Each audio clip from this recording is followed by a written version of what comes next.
തിരുവാർപ്പ് പഞ്ചായത്തിലെ അംബേദ്കർ പട്ടികജാതി കോളനിയിലേക്കുള്ള റോഡ് ഗതാഗതയോഗ്യമാക്കാൻ നടപടികൾ ആരംഭിച്ചു.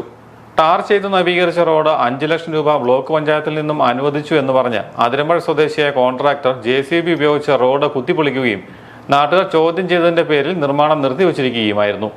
റോഡിൽ ടിപ്പറിൽ മണ്ണ് കൂമ്പാരം കൂട്ടിയിട്ട് ഗതാഗതം തടസ്സപ്പെടുത്തിയിരിക്കുന്നത് നീക്കം ചെയ്ത് റോഡ് പുനരുദ്ധരിക്കണമെന്ന് കോളനി സന്ദർശിച്ച തൃണമൂൽ കോൺഗ്രസ് സംസ്ഥാന കൺവീനർ PV അൻവറും ചീഫ് കോർഡിനേറ്റർ സജി മഞ്ഞക്കടവിലും ആവശ്യപ്പെട്ടിരുന്നു.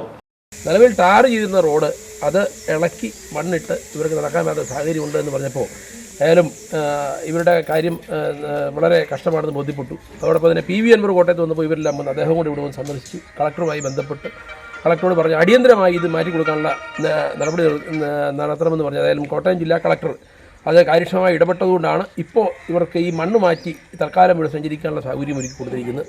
ഇനി അടിയന്തരമായി ഇത് ടാറ് അല്ലെങ്കിൽ കോൺക്രീറ്റ് ചെയ്ത് ടാർ ചെയ്യാൻ ടാറിങ് ഉണ്ടായിരുന്നത് ഇനി ഇത് കോൺക്രീറ്റ് ചെയ്താൽ അവിടെ വെള്ളം കയറി സ്ഥലമാണ്. കോൺക്രീറ്റ് ചെയ്ത് ഈ കോളനിയിലെ ആളുകൾക്ക് അവരുടെ സഞ്ചാര സൗകര്യം ഒരുക്കി കൊടുക്കണമെന്നാണ് ഈ അവസരത്തിൽ തൃണമൂൽ കോൺഗ്രസ് ആവശ്യപ്പെടാറുള്ളത്. സജി മഞ്ഞക്കടമ്പിലെ നേതൃത്വത്തിൽ കോളനി നിവാസികൾ ജില്ലാ കളക്ടർക്ക് പരാതി നൽകുകയും ചെയ്തു. കളക്ടറുടെ ഉത്തരവ് പ്രകാരം മണ്ണ് മാറ്റി റോഡ് സഞ്ചാരയോഗ്യമാക്കുകയായിരുന്നു. പ്രശ്നപരിഹാരത്തിന് നേതൃത്വം നൽകിയ PV അൻവറിനോടും സജി മഞ്ഞക്കടമ്പിലിനോടും ജില്ലാ കളക്ടറോടും കോളനി നിവാസികൾ നന്ദി രേഖപ്പെടുത്തി.